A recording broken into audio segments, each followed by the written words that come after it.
শরীরে প্রোটিনের ঘাটতি থাকলে ক্লান্তি এবং দুর্বলতা ঝিমুনি আসবে, অল্প কাজ করে হাঁপিয়ে যাবেন, কমবে পরিশ্রম করার ক্ষমতা।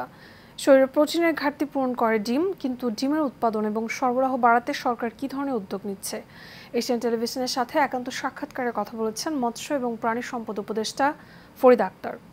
রফিকুল ইসলাম রলির রিপোর্টে বিস্তারিত।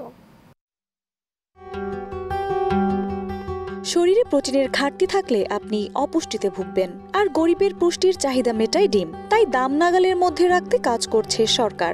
ভোক্তা ও উৎপাদক সবার দিকেই নজর রাখতে হচ্ছে বলে মন্তব্য করেছেন মৎস্য ও প্রাণী সম্পদ উপদেষ্টা ফরিদা আক্তার।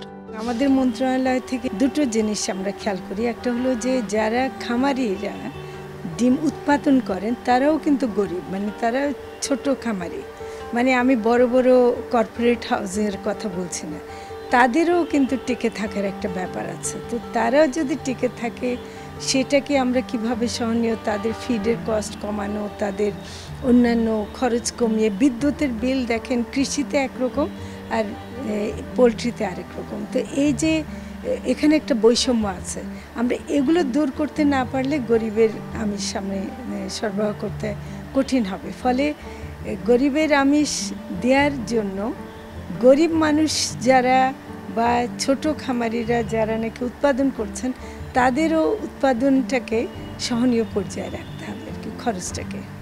এ সময় উপদেষ্টা আরও বলেন, বাজারের মাছ মাংসের সরবরাহ বৃদ্ধি ও সিন্ডিকেট ভেঙে দিতে পারলেই স্বস্তি ফিরবে জনমনে। আর এই লক্ষ্যে কাজ করছে অন্তর্বর্তীকালীন সরকার। মাছ, মাংস, দুধ, ডিম এগুলো সবই নির্ভর করছে সরবরাহের উপর। সরবরাহটা বাড়াতে পারলে দাম কমবে।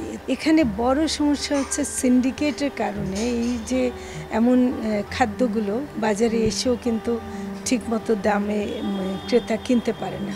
তো আমরা যে একদিকে যেমন সরবরাহ বৃদ্ধির চেষ্টা করছি, অন্যদিকে আমরা এটার দাম যেন একটা সহনীয় পর্যায়ে থাকে, সেটার জন্য আমরা মানে বাজারের নিয়ন্ত্রণ ব্যবস্থা করছি।